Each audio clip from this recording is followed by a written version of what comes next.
सो integrals के अंदर हमारा एंटी डेरिवेटिव्स को बोलते हैं इंटीग्रेशन। ये सिंबल हो गया। दो यूनिट्स हैं इस चैप्टर की, इंडेफिनिट, डेफिनिट। डेफिनिट के अंदर लिमिट एज अ सम हमारा कैंसिल हो गया टॉपिक,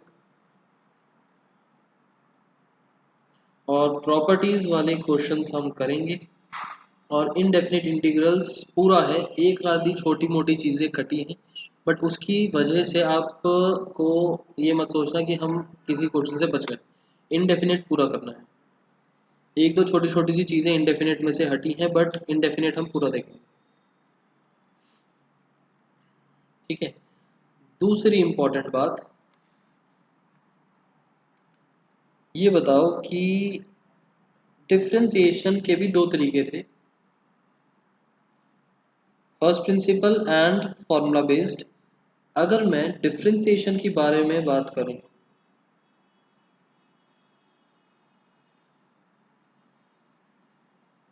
हर फंक्शन के लिए पॉसिबल था या नहीं, आप हर फंक्शन का डिफरेंशिएट पॉसिबल था करना या नहीं?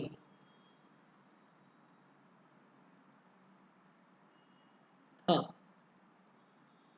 पॉसिबल। कोई भी आपको ऐसा फंक्शन नहीं मिलेगा जिसका डेरिवेटिव पॉसिबल ना हो, बट इंटीग्रेशन के अंदर ऐसा नहीं है। ज़रूरी नहीं है कि हर फंक्शन का इंटीग्रेट हम कर पाए। तो कब नहीं कर पाएंगे, कौन से ऐसे केसेस हैं, वो हम बाद में देखेंगे।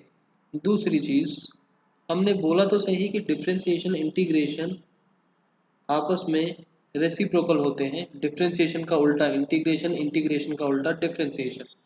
फॉर एग्जांपल, अगर मेरे पास फंक्शन है, अगर मेरे पास एक फंक्शन है, लेट्स से एक्स स्क्वायर, तो D upon D x of function मतलब एक्स स्क्वायर का डेरिवेटिव कितना बना, 2x। वहीं पर अगर मैं डेरिवेटिव को इंटीग्रेट करना चाहूँ, मतलब कि एक तरीके से अब ये जो आया इसको मैं g ऑफ x नाम दे देता हूँ। अगर मैं इंटीग्रेट करना चाहूँ g ऑफ x को x के रिस्पेक्ट में, मतलब कि integrate 2x into D x, तो ये वापस से क्या बन जाएगा, एक्स स्क्वायर, मतलब कि वापस से फंक्शन बन गया। इस एग्जांपल से समझ में आ गया। फंक्शन को डेरिवेट करा, 2x बन गया, उस डेरिवेटिव वाले पार्ट को इंटीग्रेट करा, वापस से फंक्शन बन गया। एक दूसरे का रिवर्स होने का मतलब समझ में आ गया।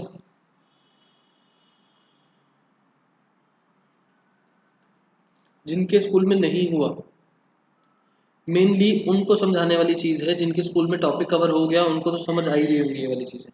लास्ट पार्ट रिपीट कर देता ने। इसका मतलब ये है कि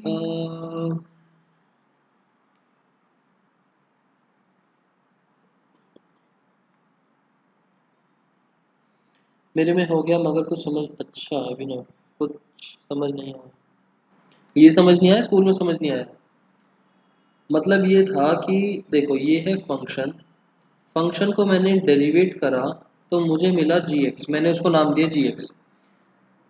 अब g(x) को अगर मैं इंटीग्रेट करता हूँ, g(x) को अगर मैंने इंटीग्रेट करा तो मुझे वापस से फंक्शन मिल गया।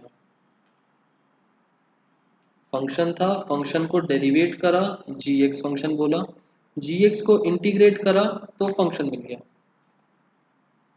ठीक है।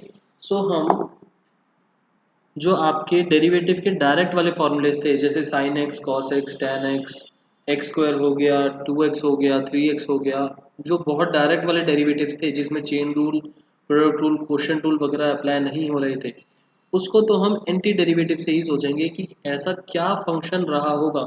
जैसे यहाँ पर अगर मैं सीधा एक 2x का सोचूं, ऐसा क्या फंक्शन रहा होगा कि 2x आ गया डेरिवेट होके, तो 2x आया होगा एक्स स्क्वायर से, तो एक्स स्क्वायर। थोड़ा सा आपको उल्टा सोचना पड़ेगा कि ऐसा क्या फंक्शन रहा होगा कि 2x आ गया डिफरेंशिएट करके। एक और एग्जांपल लेते हैं, बताओ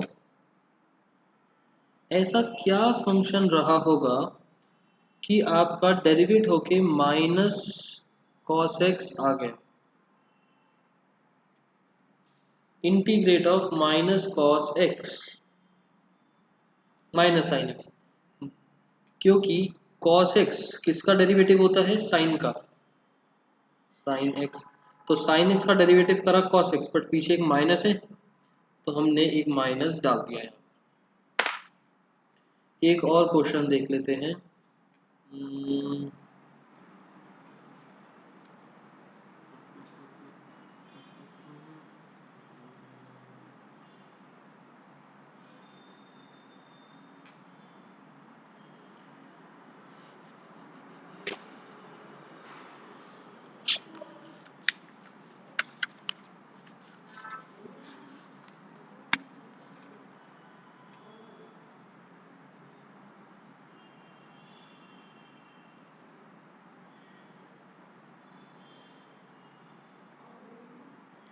8 to the power x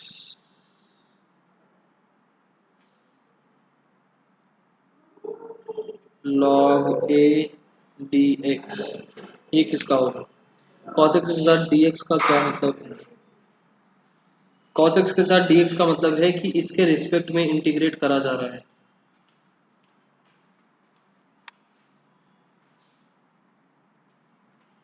जैसे डिफरेंशिएट में नीचे आता है dx की इसके रिस्पेक्ट में डिफरेंशिएट करा जा रहा है, ऐसे ही इंटीग्रेशन में मल्टीप्लाई में आता है कि इसके रिस्पेक्ट में इंटीग्रेट करा जा रहा है।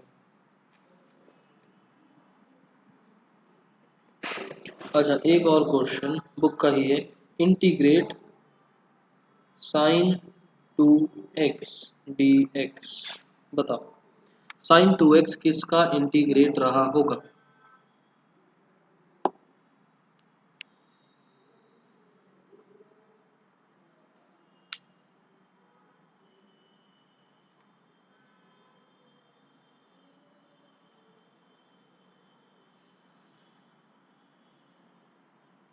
अच्छा, ताने ने बोला माइनस कॉस 2x का, मैंने लिखा माइनस कॉस 2x, करके देख लेते हैं ताने।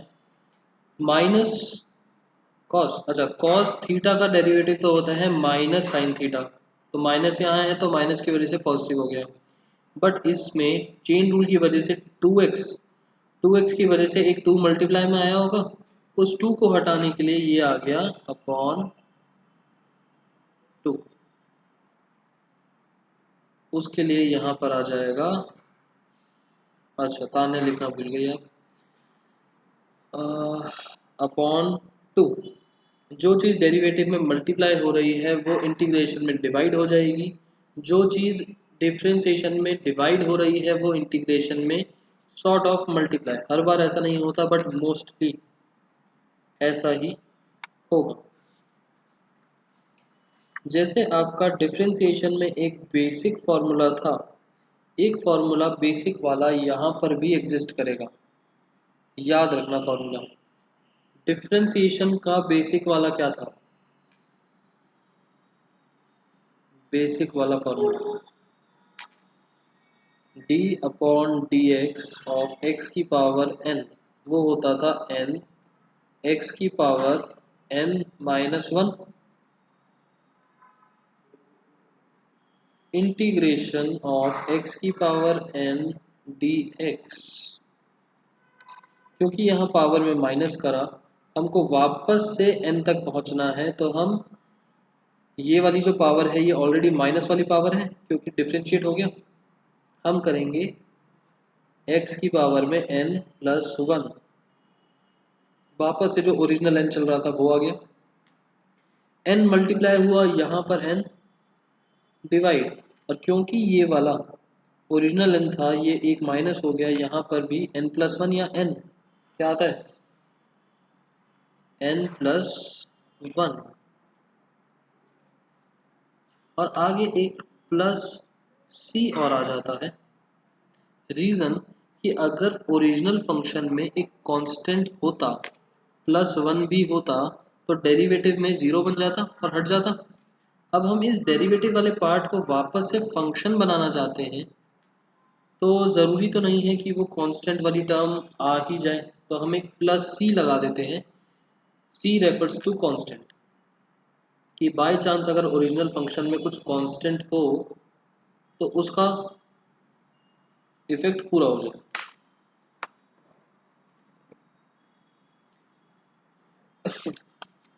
यहाँ तक क्लियर सबको?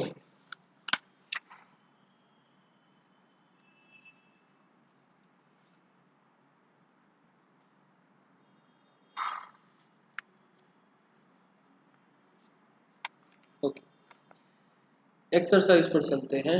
एंड फर्स्ट एक्सरसाइज बहुत इजी है, एंटी डेरिवेटिव्स ढूंढने हैं। फर्स्ट टाइम ये चैप्टर अनीता कर रही है, अभिनव ने बोला उसको कुछ समझ में नहीं आया तो अभिनव भी कर रहा है, और एक और कौन था, तान्या। तो स्पेशली आप तीनों बच्चे, आप लोग बताते रहना समझ में आ रहा है नहीं आ रहा, एंड आंसर्स भी साथ साथ देते रहना।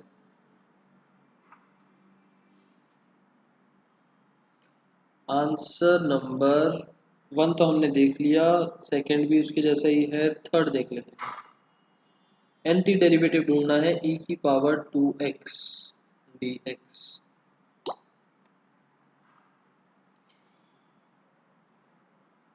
e की पावर थीटा का डेरिवेटिव तो e की पावर थीटा ही होता है, बट अगर मैं इसका डेरिवेटिव करा होता तो e की पावर 2x इंटू 2 आता, 2 तो यहाँ है नहीं, तो upon 2 plus c।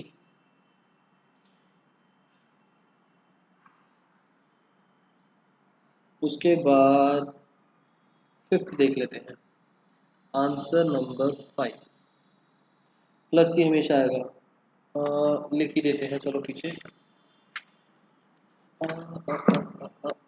Indefinite integrals में क्योंकि लिमिट नहीं है, हमें प्रॉपर आंसर नहीं मिलता। ये एक तरीके से जैसे हमने ट्रिग्नोमेट्री में जनरल सॉल्यूशन प्रिंसिपल सॉल्यूशंस देखे थे, ये एक तरीके से आपका जनरल सॉल्यूशंस निकलते हैं। तो यहाँ पर प्लस सी का कंसेप्ट आता है, ये पर्टिकुलर आंसर्स निकलते हैं, यहाँ पर प्लस सी का कंसेप्ट नहीं आता, प्लस सी का कंसेप्ट नहीं आता। ओके, प्लस सी इसलिए आया, किसने पूछा, तान्या। तान्या अगर मान लो ओरिजिनल फंक्शन के अंदर एक्स स्क्वायर प्लस 1 है, इसका डेरिवेटिव जो है जिसको मैंने जी नाम दिया, जी ऑफ एक्स, ये बनेगा 2x। अब जब मैं इंटीग्रेट करूंगा जी एक्स को, तो इंटीग्रेट करते टाइम तो ये 2x का बन जाएगा एक्स स्क्वायर, बट ये फंक्शन बनना चाहिए था ना, फंक्शन में तो +1 भी है। तो इस कांस्टेंट वाली चीज़ को पूरा करने के लिए हम प्लस सी लगा देते हैं कि बाय चांस फंक्शन में कोई कांस्टेंट रहा हो तो कवर अप हो जाए, कुछ कांस्टेंट ना हो तो ज़ीरो आ जाएगा, zero is also a constant, इसलिए हम प्लस सी लगा देते हैं। आंसर नंबर 5, फंक्शन है हमारे पास साइन 2x माइनस 4 टाइम्स ई की पावर 3x।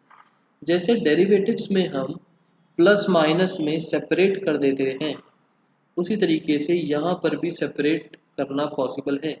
इंटीग्रेट अलग अलग, साइन 2x का इंटीग्रेशन अलग, माइनस कांस्टेंट को बाहर निकाला जा सकता है, e की पावर 3x का इंटीग्रेशन अलग। साइन 2x का इंटीग्रल क्या बनेगा, अभी हमने देखा -1/2 cos 2x, वापस से डेरिवेटिव करके देख लो, cos 2x का derivative minus sign 2x into 2, 2 से 2 कैंसिल, माइनस से माइनस कैंसिल होके पॉजिटिव, और साइन 2x आ गया, -4 एज इट इज। e की पावर 3x का डेरिवेटिव, e की पावर 3x और डेरिवेटिव में इंटू 3 होता है, यहाँ पर डिवाइडेड बाई 3 प्लस सी। ये दो क्वेश्चंस पक्का क्लियर सबको?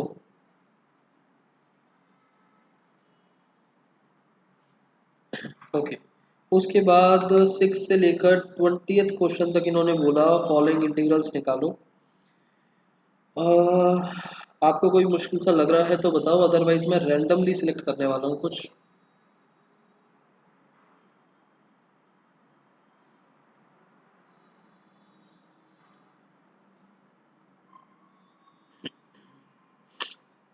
Answer number 11।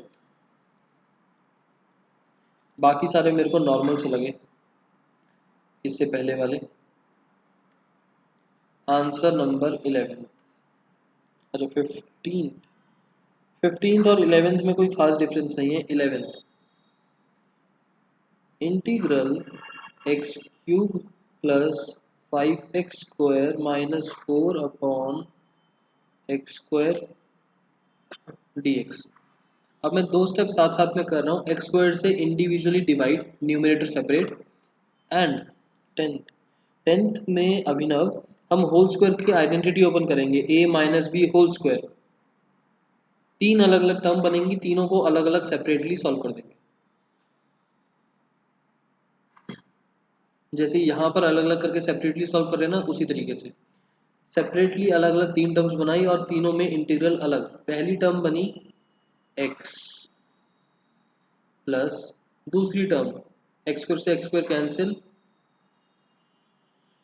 Integral 5 dx minus 4 बाहर निकाल के 1 अपॉन एक्स स्क्वायर का मतलब हो गया x की पावर -2 dx।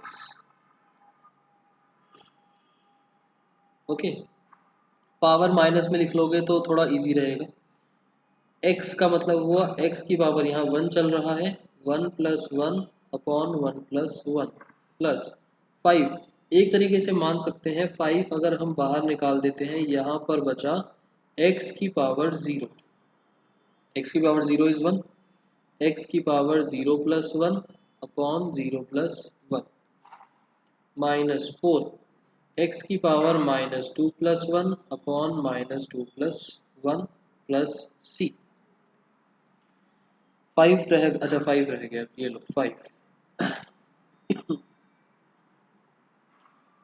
यहाँ पर x² 2 प्लस 5x, ये बना x की पावर -1, नीचे भी -1, माइनस इधर आ गया plus 4 upon x plus c। Answer clear? LCM वगैरह लेके नहीं करना, दिस इज द आंसर।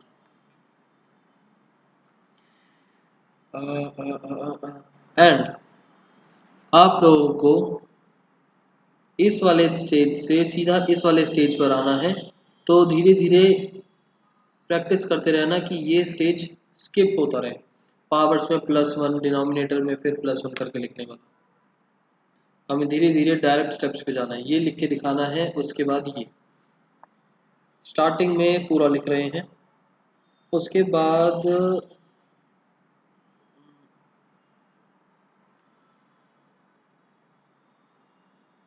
किसी ने 15th बोला था, 13th में डिवाइड करना है। 13th में अगर प्रेम आप ध्यान से देखो तो x-1 के फैक्टर्स बन जाएंगे, वो हट ही जाएगा, डिनोमिनेटर ही खत्म हो जाएगा वहां पर। आंसर 13 में इंटीग्रेट नहीं कर रहा मैं, आपको फंक्शन लिख के दिखा देता हूँ। x³ minus x square plus x-1 upon x-1। Numerator में फर्स्ट टू टर्म्स में से अगर एक्स स्क्वायर कॉमन निकाला, बचा x-1, फिर 1 कॉमन लेके x-1, डिनोमिनेटर x-1, ये बन गया x-1 into x square plus 1 x-1। सिर्फ एक्स स्क्वायर प्लस 1 बच गया, सेपरेट करके x³ 3 और यहाँ पर x। पावर 3 फंक्शन को डिवाइड करने के लिए पहले एक फैक्टर हिट एंड ट्रायल से निकालना होगा। अभिनव, लॉजिकली हिट एंड ट्रायल लगना था यहाँ पर।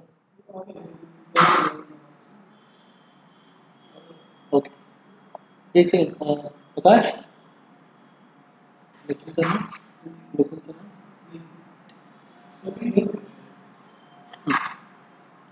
लॉजिकली हिट एंड ट्रायल लगना था बट फैक्टराइज हो रहा है, तो अच्छा है कि डायरेक्ट फैक्टराइज ही कर लो।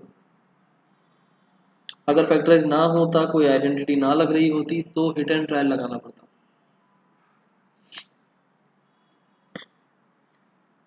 15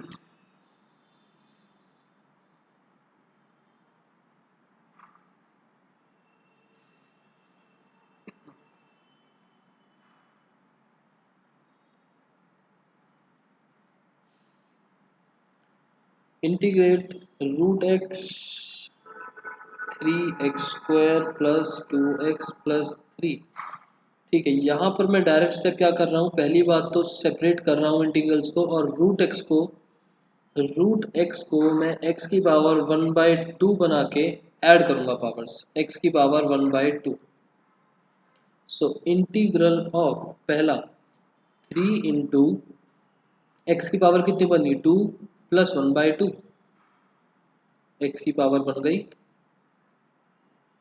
5/2 dx, प्लस 2 बाहर गया, यहाँ पर x की पावर कितनी बनी, 1 प्लस 1/2, 3/2 dx, प्लस 3 x की power 1/2 dx। So 3 as it is, x की पावर 5/2 का मतलब x की power 5/2 plus 1 upon 5/2 plus 1, 2 x की पावर 3/2 प्लस 1, 3/2 प्लस 1, 3 x की power 1/2 plus 1, 1/2 plus 1 plus c। जैसे ही आपने इंटीग्रल्स के सिंबल हटाए, आगे प्लस c आ जाएगा। लॉजिकली यहाँ से C1, यहाँ से C2, यहाँ से C3 निकलना था, और फिर कंबाइन होके कैपिटल C बन जाता है, बट आप डायरेक्टली भी लिख सकते हो। जब बड़े बड़े क्वेश्चंस आएंगे तब अलग अलग कर लेंगे कि यहाँ से अलग कांस्टेंट निकला, यहाँ से अलग कांस्टेंट, यहाँ से अलग कांस्टेंट, कांस्टेंट्स को कंबाइन करके एक अलग कांस्टेंट बना दिया। 5/2 प्लस 1 कितना होता है, 7/2, 7/2 बना ना, हाँ 7/2, 7/2 रेसिप्रोकल होके 6/7, एक्स की पावर 7/2।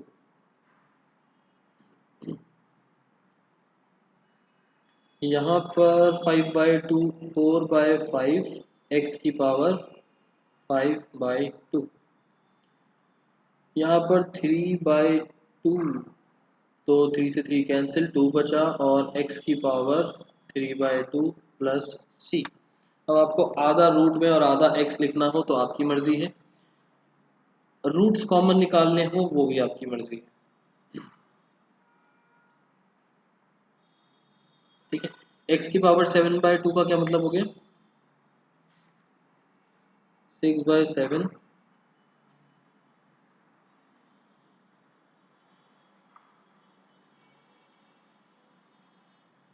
x³ रूट x, यही बना ना, 3 प्लस 1/2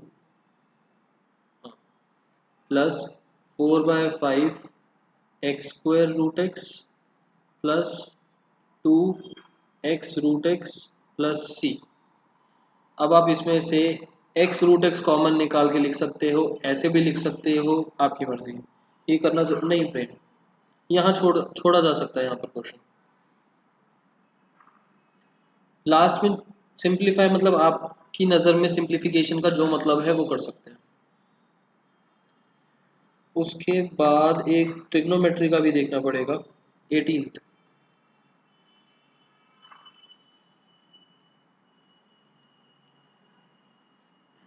इंटीग्रेट sec x, अच्छा डिफ्रेंसिएशन के फॉर्मूले सबको याद है ना, वो sec x tan x वगैरह के क्या क्या होते हैं, उसके बिना काम नहीं चलेगा। अगर बाय चांस किसी को याद ना हो, वैसे तो मैं आज नोट्स भेज दूंगा आपको इंटीग्रेशन के, किसी को याद ना हो तो वो वाले सारे के सारे रिवाइज कर लेना, क्योंकि बिना उसके आप एंटी डेरिवेटिव्स नहीं ढूंढ पाओगे। Secant square x plus sec x tan X, और ऐसा करते हैं इन दोनों को भी सेपरेट कर लेंगे बाद में क्या, अभी इसी स्टेप में डायरेक्ट कर देते हैं। सीकेंट स्क्वायर एक्स का इंटीग्रेट कितना हुआ, टेन एक्स, सीधा सीधा, plus sec x tan x का derivative sec x, sorry sec x tan x का इंटीग्रल सेक एक्स का derivative sec x tan x का derivative secant square x plus c. Clear. 21st 22nd बहुत easy है, आप लोग अपने आप कर सकते हो। और 20th क्वेश्चन और रहा है इसमें, आंसर नंबर 20, फर्स्ट एक्सरसाइज इसके बाद हमारी कंप्लीट है। किसी को अगर कुछ डाउट वगैरह हो तो बताओ, बहुत इजी एक्सरसाइज थी।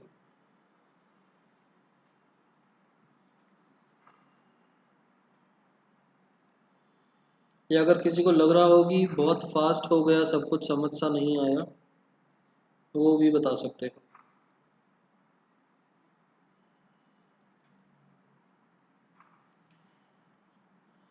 यहाँ पर हम क्या करें, कॉस स्क्वायर एक्स को ऊपर की साइड ले जाते हैं सीकेंड बना के। So 2 upon cos square X बनेगा 2 secant square X minus 3 as it is sine X upon cos square X, cos को अलग अलग करा, एक कॉस साइन के साथ मिलके देगा टेन एक्स और दूसरा कॉस देगा सेक एक्स। अच्छा, ऊपर वाले क्वेश्चन जैसा ही हो गया, सेपरेट करेंगे दोनों को, 2 secant square X 2 as it is, secant square x का मतलब टेन एक्स माइनस 3 और सेक एक्स टेन एक्स का मतलब सेक एक्स प्लस सी। पक्का क्लियर सबको?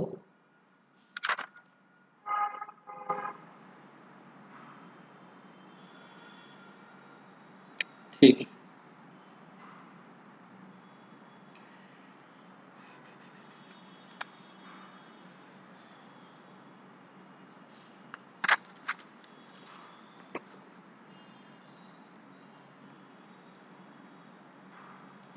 उसके बाद हमारा स्टार्ट होते हैं methods of integration.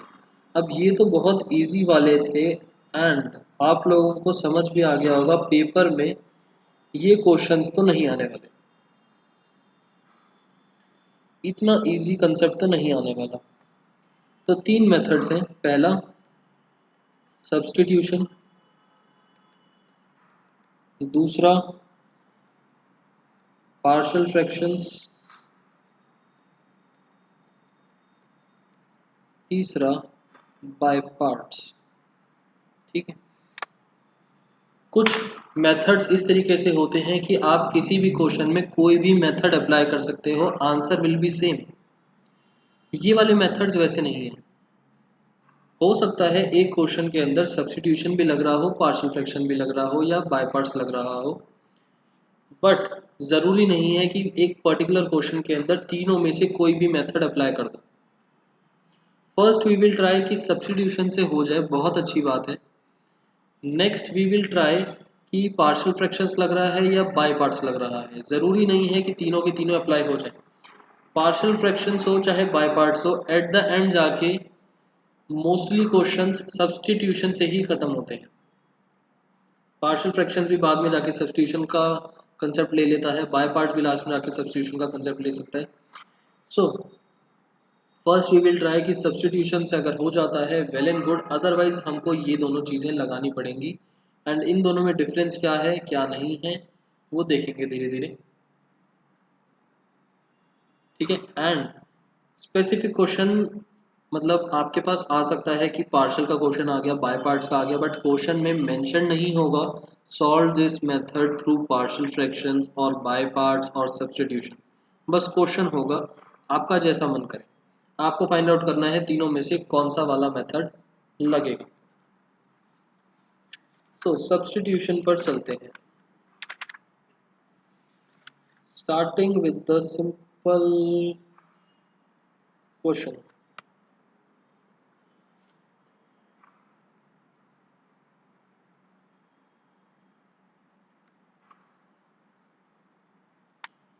Integrate 2x sine x square plus 1 dx। Now substitution method में सबसे पहले हम सब्स्टिट्यूशन कर रहे हैं। सब्स्टिट्यूशन मेथड में हमें पूरे फंक्शन को जो भी इंटीग्रल निकालना है उसके अंदर हमको ऐसी चीज ढूंढनी होती है जिसका डेरिवेटिव क्वेश्चन में ही एग्जिस्ट करता हो। जैसे कि इस क्वेश्चन में एक्स स्क्वायर प्लस 1 का डेरिवेटिव एग्जिस्ट करता है। हमें बस एक ऐसा फंक्शन ढूंढना है जो क्वेश्चन में ही हो और जिसका डेरिवेटिव भी एग्जिस्ट करता हो। ठीक। सो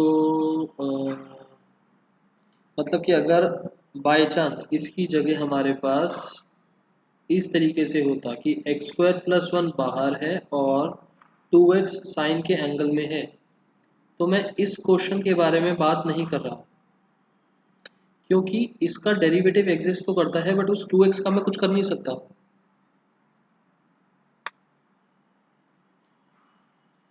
2x इंडिपेंडेंट होना चाहिए, 2x अलग होना चाहिए जिसको हम अलग मल्टीप्लाई डिवाइड कुछ कर पाए। ये एंगल के अंदर है, ठीक है। जिसको हम लेट करने वाले हैं, जिसका डेरिवेटिव एग्जिस्ट करता है, वो वाली चीज पे कोई बाउंडेशन नहीं है, वो कहीं पर भी हो, बट उसका बनने वाला डेरिवेटिव इंडिपेंडेंट होना चाहिए। वॉइस क्रैक हो रही है, एक बार रिपीट कर दो। अच्छा, सब्स्टिट्यूशन में मैंने बोला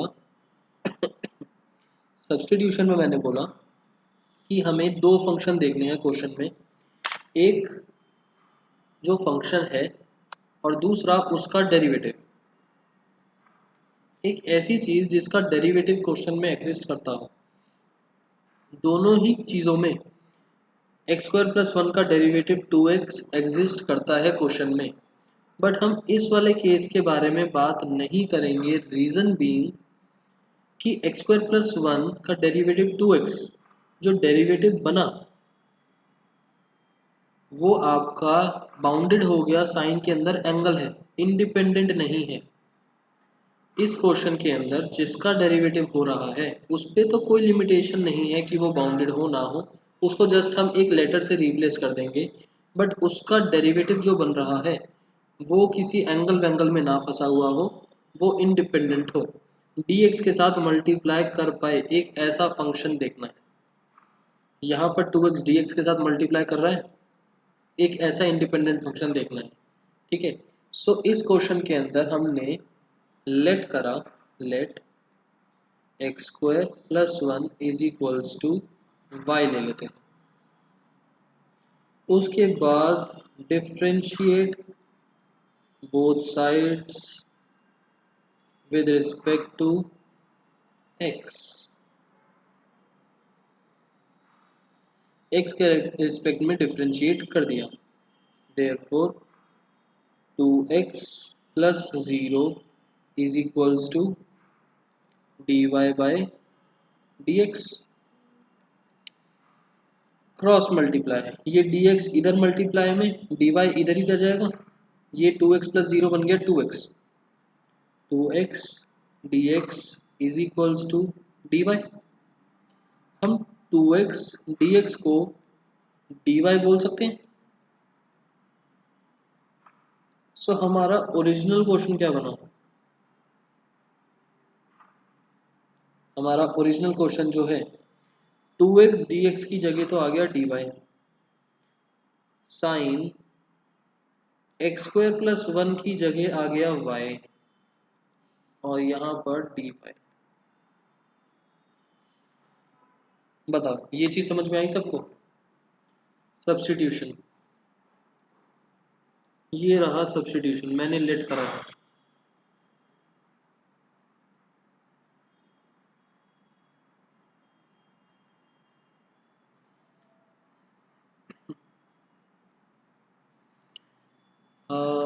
इफ 2x क्वेश्चन में नहीं होता तो लेट नहीं कर सकते, नहीं तान्या। फिर पूरे क्वेश्चन को y में कन्वर्ट करने के लिए ये 2x, मैं सिर्फ dx को रिप्लेस कर पाता, ये 2x मेरे को इधर भेजना पड़ता और फिर मुझे x की वैल्यू भी रिप्लेस करनी पड़ती इन टर्म्स ऑफ y। वो फिर रूट में चला जाता क्वेश्चन।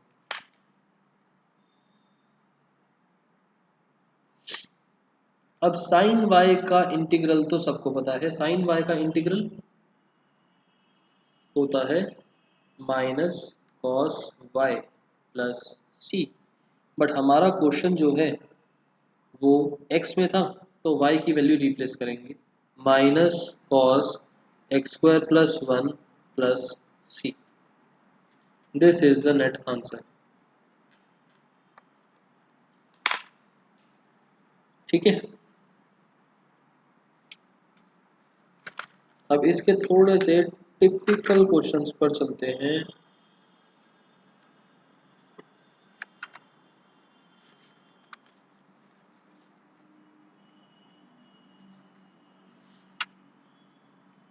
और बीच बीच में यूज आएंगे, दो चार फॉर्मूलेज हैं डायरेक्ट, वो लिख देते हैं। जैसे कि कॉसेक एक्स, tan एक्स वगैरह का डेरिवेटिव तो हमको पता है, बट इंटीग्रेट क्या होगा? ऐसा क्या फंक्शन होगा कि आपका tan x बन जाए डेरिवेटिव? सोच सकते हो?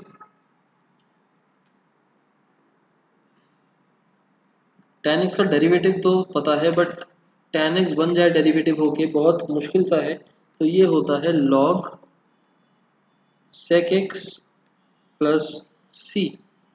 ये मॉड का सिंबल जो है, इसको एक तरीके से ब्रैकेट ही मान के चलना है, इसका कोई एज सच रेलेवेंस नहीं है, बट लगा देना ऐसे मॉड जैसे सिंबल, log sec x। उसके बाद cot x dx, log sin x plus c. इनकी डेरिवेशंस हम करेंगे बट चैप्टर के लास्ट में बिल्कुल। एंड डेरिवेशन जो है वो याद रखने के लिए आपको काम नहीं आएगी कि आप सोचो कि हम डिराइव करके फॉर्मूलेज बना लें। इनको रटने के अलावा कोई और ऑप्शन नहीं है। जैसे ट्रिग्नोमेट्री में फॉर्मूलेज रटे जाते हैं, ऐसे डिफरेंशिएशन इंटीग्रेशन में भी। अभिनव, अब इनको आप फॉर्मूले बोलो, आइडेंटिटी बोलो, आपकी मर्जी है, बट इनको रटने के अलावा और कोई ऑप्शन नहीं।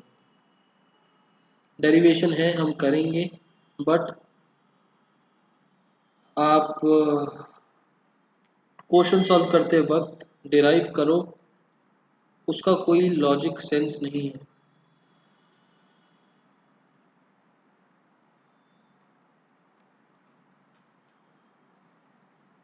ठीक है, डायरेक्ट याद ही करना पड़ेगा। tan x सेक पर जाएगा, tan और सेक में वैसे भी आइडेंटिटी चलती है।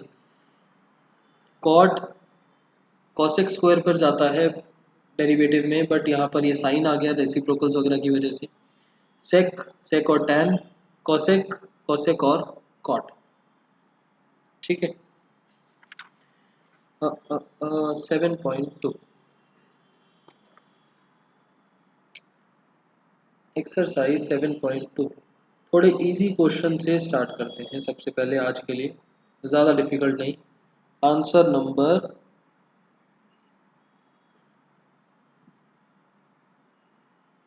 3 ले लेते हैं। 1/x plus x log x. किसी किसी क्वेश्चन में आपको शायद dx लगा ना मिले, बट लगाना है, क्योंकि क्वेश्चन की स्टार्टिंग में इंटीग्रेट करने के लिए बोल दिया। वैसे भी आपको सिर्फ फंक्शन दिया था, इंटीग्रेट का सिंबल आएगा तो dx भी आएगा, इज इक्वल्स टू। थोड़ा सा इसको मैं सिंप्लीफाई कर देता हूँ, या बताओ इसमें लेट क्या करा जाए? समझ में आ रहा है कुछ लेट करने का, लेट करने के लिए?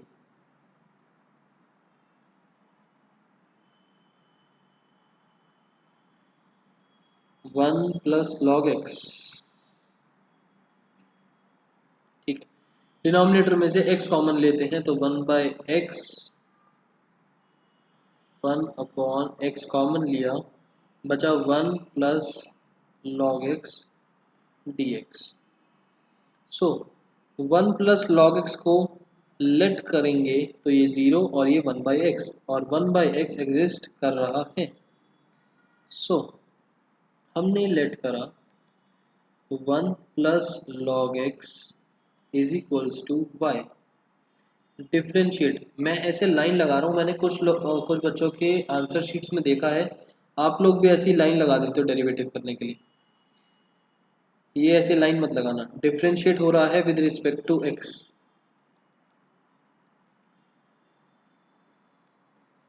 0 plus 1 by x is equals to d y by d x. ये बन गया dx by x is equals to d y. इसको यहाँ पर पुट करा हमने तो हमें क्या मिलेगा? 1 बाई एक्स डी एक्स की जगह तो डी वाई, और 1 प्लस लॉग एक्स की जगह सिंपल वाई। ये बन गया d y upon y. D y upon y को आप समझने के लिए लिख सकते हो वाई की पावर -1 डी वाई। ये कितना बन गया? वाई की पावर, सॉरी सॉरी सॉरी, ये इस तरीके से नहीं होगा। अगर मैंने y की पावर -1 बना दिया, कहाँ गई स्क्रीन? देखो, अगर मैंने y की पावर -1 बना दिया और ये -1 प्लस 1 अपॉन -1 प्लस 1, डिनोमिनेटर में ज़ीरो आने की वजह से ये अजीब सा केस बन जाएगा। तो हम इस तरीके से नहीं लिखते। सिंपल 1 अपॉन वाई का इंटीग्रेट log y पहुंच जाता है, log y plus c. y की वैल्यू डाल देंगे। log y का मतलब है 1 plus log x, 1 plus log x plus c. Simple है। इंटीग्रेट थीटा की पावर -1 डी थीटा, या फिर integrate of 1 by theta d theta is equals to log theta. ये आपका फॉर्मूला है। ठीक, पावर में माइनस, स्पेसिफिकली -1 के लिए, स्पेसिफिकली 1 बाई थीटा के लिए। उसके बाद कौन सा क्वेश्चन लिया जाए?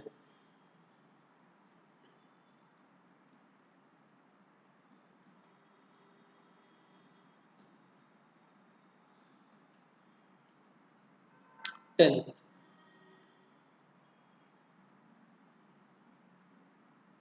Answer number 10, integrate 1 upon x minus root x d x. इसमें क्या करा जाए?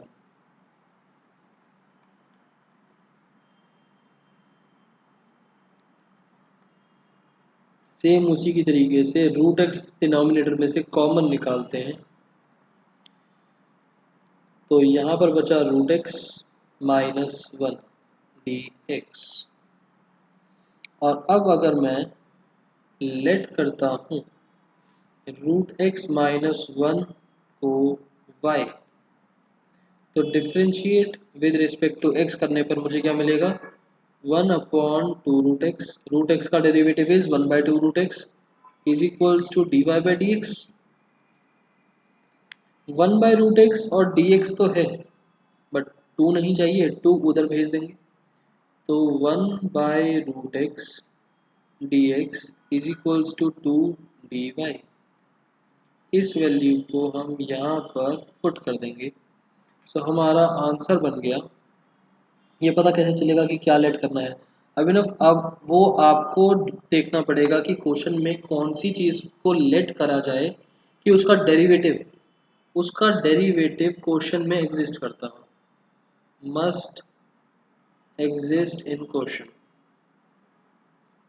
ठीक है, आगे जब जाएंगे तो पता चलेगा कि ज़रूरी नहीं है क्वेश्चन में एग्जिस्ट करता हो, कभी कभार हम बना भी सकते हैं। बट फिलहाल समझने के लिए उसका डेरिवेटिव एग्जिस्ट करना चाहिए क्वेश्चन में।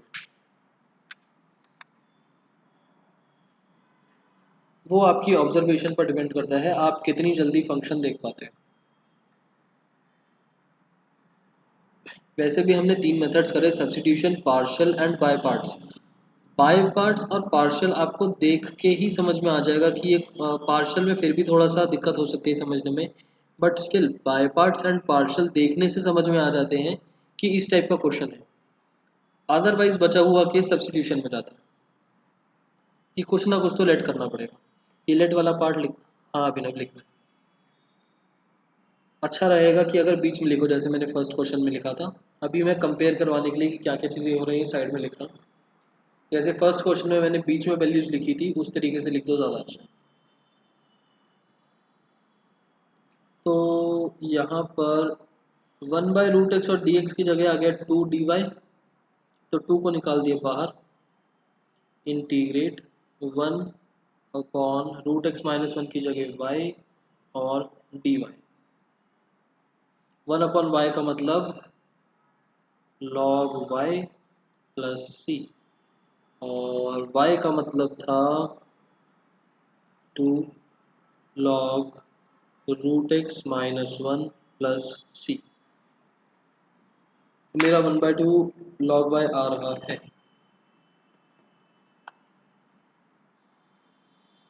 ऐसे कैसे करें? आपने ये 1/2 इधर ही रख के यहाँ पर 1/2 लिख दिया होगा।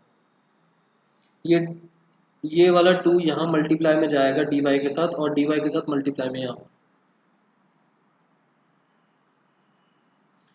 हम यहाँ पर देखो सब्स्टिट्यूट तो ये वाली वैल्यू ही कर रहे हैं, 1/√x और dx, यही वाली वैल्यू तो रिप्लेस कर रहे हैं। तो इधर का 2 इधर जाएगा dy के साथ मल्टीप्लाई, तो 2 को dy के साथ मल्टीप्लाई करना। क्वेश्चन क्लियर ही वाला? 2 से मल्टीप्लाई डिवाइड कर सकते हैं। हाँ यूज वो तो मतलब कुछ भी कर लो, कोई प्रॉब्लम नहीं है। पहले स्टेप में 2 से मल्टीप्लाई डिवाइड कर लोगे तो यहाँ पर ऑटोमेटिकली 2 आ जाएगा और एक 2 बाहर निकल जाएगा।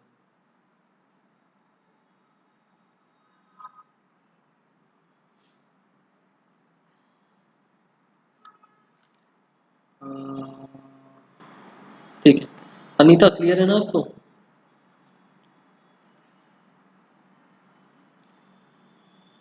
ठीक है, उसके बाद कौन सा क्वेश्चन देखें?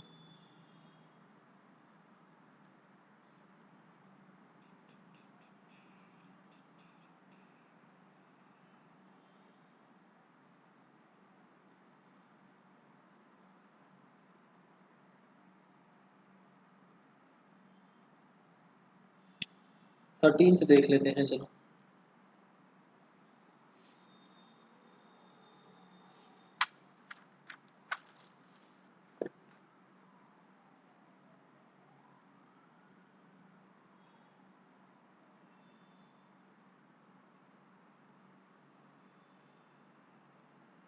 थर्टीन, इंटीग्रेट x³ अपॉन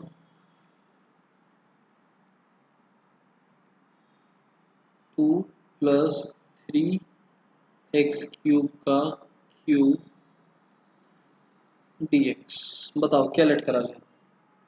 ऊपर x² है,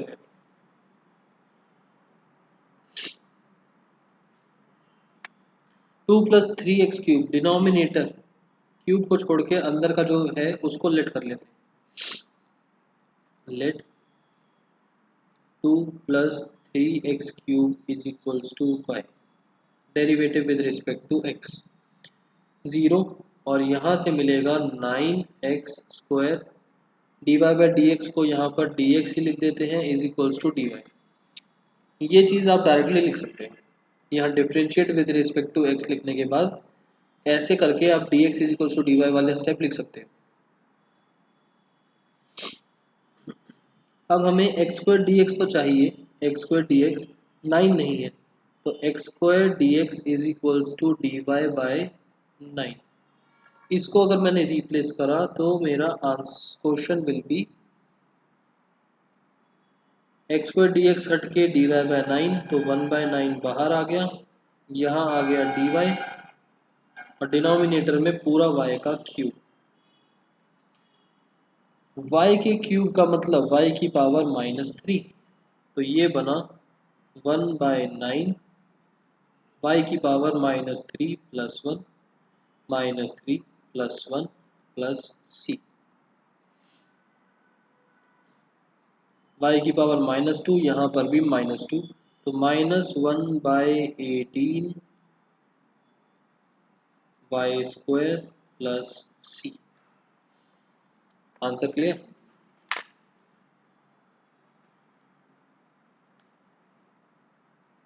ओके, 16th देखते हैं एक बारी।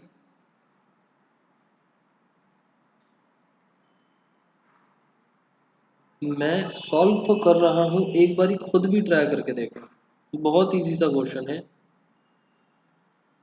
ट्राई करके देखो। e की पावर 2x प्लस 3, ये बनेगा e की पावर 2x इंटू e की पावर 3 dx। जब पावर्स एडिशन हो रही होती हैं तो हम बेसिस को मल्टीप्लाई करके पावर सेपरेट कर सकते हैं। इसके आगे जल्दी से एक बार लिख के देखो, आपका आंसर फिर मैच करते हैं।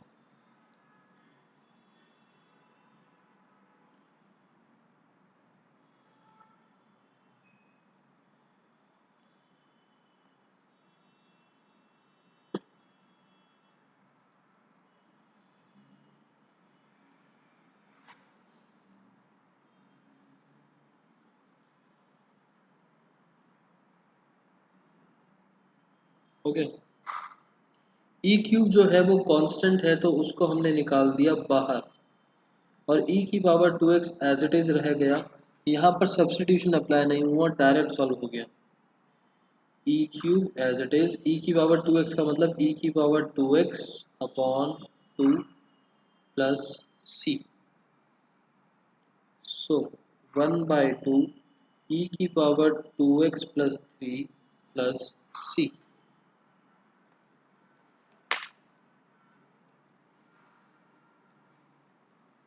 किसी का गलत आया?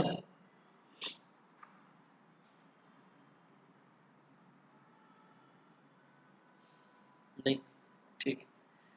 उसके बाद कौन सा करें नेक्स्ट पेज का?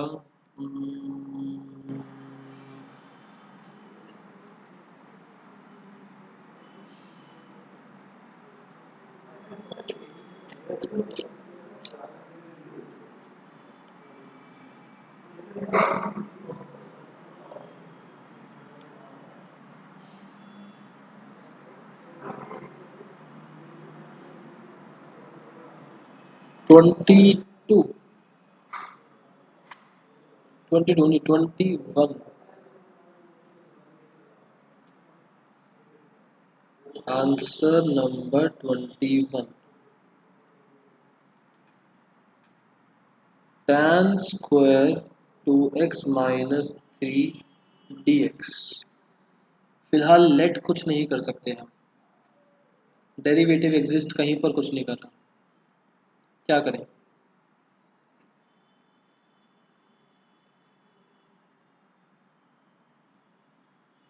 टू से मल्टीप्लाई डिवाइड, उसका फायदा आयुष,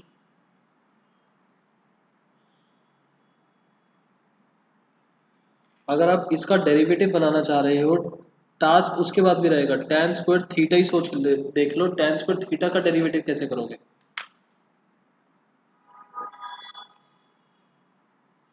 ठीक है प्रेम, सोनाक्षी आपका भी ठीक है। आयुष ध्यान रखना, डेरिवेटिव कर तो सकते हो, सब्स्टिट्यूट कर तो सकते हो, बट tan स्क्वायर थीटा का डेरिवेटिव भी तो एक टास्क है। वो तो सेक में तो अभी सेक में कन्वर्ट कर लेते हैं ना पहले। ऐसी वाली चीज को हम कन्वर्ट नहीं करते और सब्स्टिट्यूट नहीं करते, ये बहुत इजी वाली चीज है। हमारे पास बना sec square angle as it is -1, multiply में चल रहा है dx। Second square theta -1, separate करेंगे इंटीग्रेट को, sec square 2x minus 3 dx minus dx। Second square theta का डेरिवेटिव होता है tan थीटा, तो हमने लिख दिया tan एंड थीटा। बट क्या tan थीटा का डेरिवेटिव अगर हम करते तो सीकेंट स्क्वायर थीटा यहीं तक रहता, इसकी वजह से चेन रूल लगता, चेन रूल में 2 मल्टीप्लाई होता, बट 2 तो है नहीं, तो हमने कर दिया डिवाइड। -1, 1 का मतलब -x प्लस सी।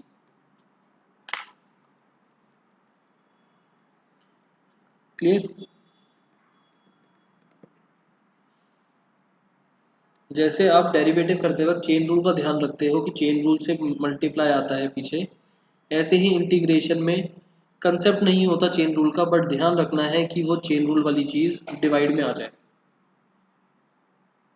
कन्वर्ट करे बिना नहीं कर सकते थे अभिनव, tan स्क्वायर थीटा का डायरेक्ट कैसे करोगे इंटीग्रेट? कोई ऐसा फंक्शन जिसका डेरिवेटिव tan स्क्वायर थीटा बनता हो? tan स्क्वायर थीटा का डेरिवेटिव भी तो आप चेन रूल के अकॉर्डिंगली करते हो ना, लेट करके, कि पहले tan थीटा को लेट करा, उसका स्क्वायर हो रहा है, फिर tan थीटा का डेरिवेटिव। तो डायरेक्ट tan स्क्वायर थीटा अगर कुछ बन रहा हो तो कर सकते हैं। उसके बाद कौन सा देखें, 25,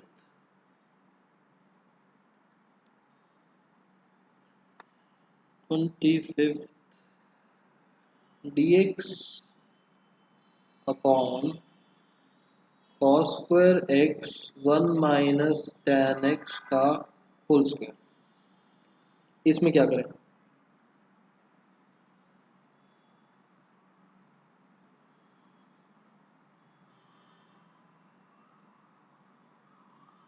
बहुत इजी क्वेश्चन है, लिखने के बाद मेरे को क्लिक हुआ कि बहुत ज़्यादा इजी हो जाएगा। पहले tan x को sin x and cos x में कन्वर्ट, शायद नहीं, tan x को कन्वर्ट नहीं,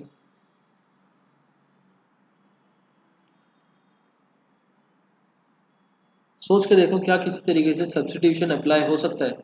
डायरेक्टली तो होने से रहा ये क्वेश्चन, एंटी डेरिवेटिव सोचने का कोई फायदा नहीं है, डायरेक्टली तो होने से रहा। तो सब्स्टिट्यूशन फिलहाल हमने पार्शियल एंड बाय पार्ट्स नहीं करा, तो सोच के देखो ऐसी क्या चीज़ हो सकती है कि सब्स्टिट्यूशन से हो जाए। 1 माइनस टेन एक्स को लेट कर सकते हैं, कॉस स्क्वायर एक्स ऊपर जाएगा तो बनेगा secant square x d x 1 minus tan x का होल स्क्वायर। हम लेट कर सकते हैं 1 माइनस टेन एक्स को y, डेरिवेटिव करने पर minus secant square x d x is equals to d y. तो secant square x d x हो जाएगा माइनस डी वाई। इस चीज को यहाँ पुट करने से सीकेंट स्क्वायर डी एक्स बन गया माइनस डी वाई, तो माइनस बाहर, 1 माइनस टेन एक्स वाई है, तो d y upon y square, ये बन गया minus as it is y की power -2 + 1 -2 + 1 plus c, which comes out to be 1 by y plus c।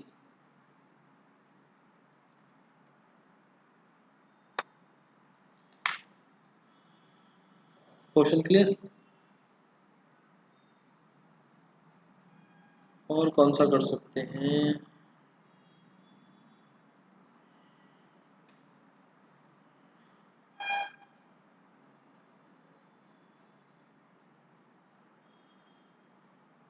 Thirty four मैं फिलहाल 30 तक ही कर रहा हूँ, आप लोगों के लिए होमवर्क भी बहुत ज़्यादा ना हो जाए। 30th के आगे नहीं जा रहा अभी। वैसे अगर प्रिंट 34th आपको करना है, हिंट ले सकते हो आप।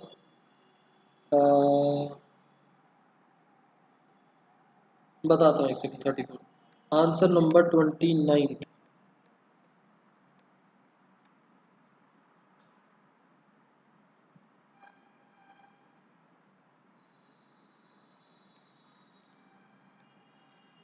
cot x log sin x dx।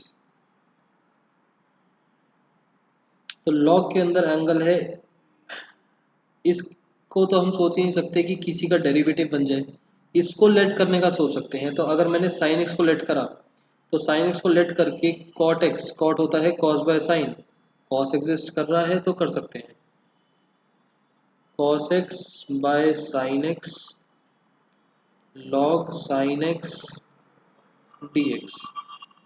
Late करा साइन एक्स को y, ये बना cos x dx is equals to dy, cos x dx is equals to dy. So ultimately question comes out to be cos x dx बन गया dy, ये वाला sin x 1 by y log y dy। अब क्या करें,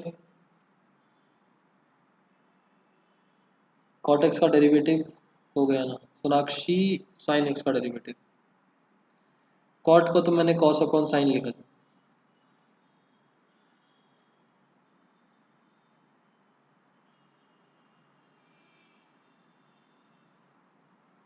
अच्छा आपने बोला पूरा log sin x को कर लेते हैं, हाँ वो भी कर सकते थे, वो मेरे माइंड में ही आया। पूरा log sin x ले लेते तो एक ही बार में खत्म हो जाता।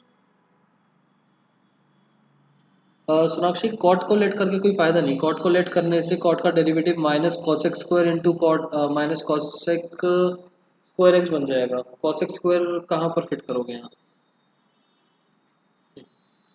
अगर आप पूरा log sin x करते तो ज़्यादा अच्छा रहता, ये ज़्यादा अच्छा रहता। फिलहाल आपको दोबारा से लेट करना पड़ेगा, ये वाला पार्ट लगा यहाँ पर और इस वाले पार्ट के लिए आपको वापस से लेट करना पड़ेगा log y को इज इक्वल्स टू पी। दो बार लेट कर लिया हमने, कोई दिक्कत नहीं। ये बना 1 by y d y is equals to d p. So 1 by y d y बन गया डी पी और log y बन गया p, p d p. P d p का मतलब p square by 2 plus c. P का मतलब है log y, log y का whole square by 2 plus c. y का मतलब है sin x, log sin x का square by 2 plus C.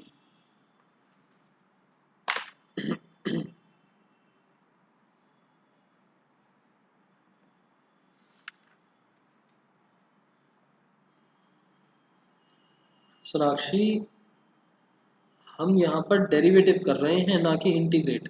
Late करने के बाद डेरिवेटिव होता है, तो cot x को अगर मैं लेता तो cot x का डेरिवेटिव आता है यहाँ पर।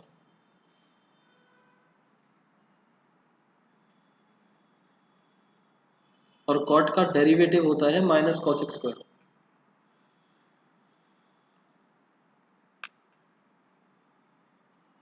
ठीक है, यहाँ पर अगर किसी को कुछ डाउट वगैरह हो तो बताओ।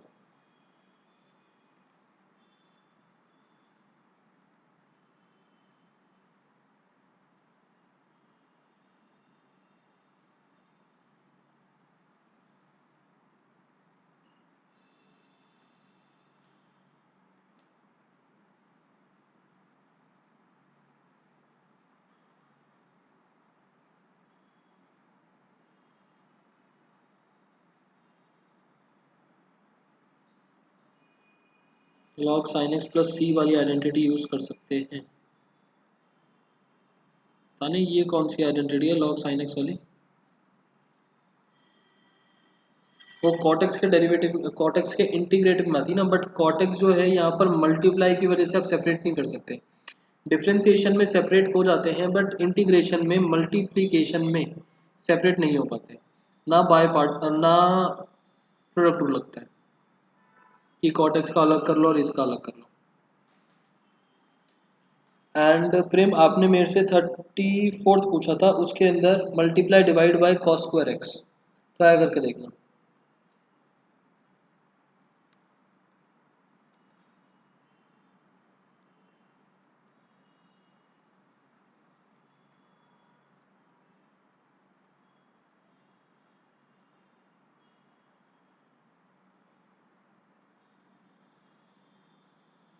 Till question 30। बहुत इजी क्वेश्चन है। फर्स्ट एक्सरसाइज नज़र से मार लेना, सेकंड एक्सरसाइज के क्वेश्चंस अच्छे से करने हैं और जिस क्वेश्चन में डाउट आए बताना। इस चैप्टर के अंदर जितना ज़्यादा आप होमवर्क पर प्रैक्टिस पर ध्यान दोगे उतना ज़्यादा जल्दी ये चैप्टर ख़त्म हो जाएगा। जितने ज़्यादा क्वेश्चंस आप होमवर्क नहीं करोगे एंड मुझे क्लास में करवाने पड़ेंगे उतना लंबा ये चैप्टर खिंच जाएगा। ये वैसे पता कैसे चला कि मल्टीप्लाई डिवाइड करना है प्रेम, इसमें सब्स्टिट्यूशन अप्लाई हो नहीं रहा था और दूसरा ऑप्शन हमारे पास मल्टीप्लाई डिवाइड का बचता है।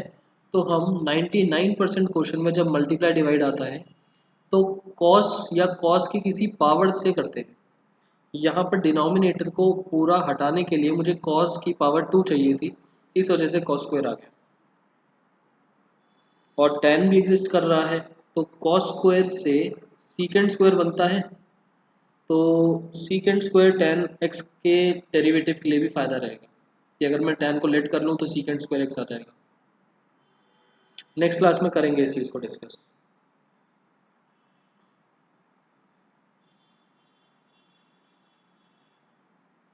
Divide numerator and denominator by cos square x। हाँ, मल्टीप्लाई नहीं करना, divide numerator and denominator by cos square. तो डिनोमिनेटर का cos स्क्वायर से tan x बन जाएगा और न्यूमरेटर में सीकेंड स्क्वायर आ जाएगा, तो उसके बाद लेट tan x।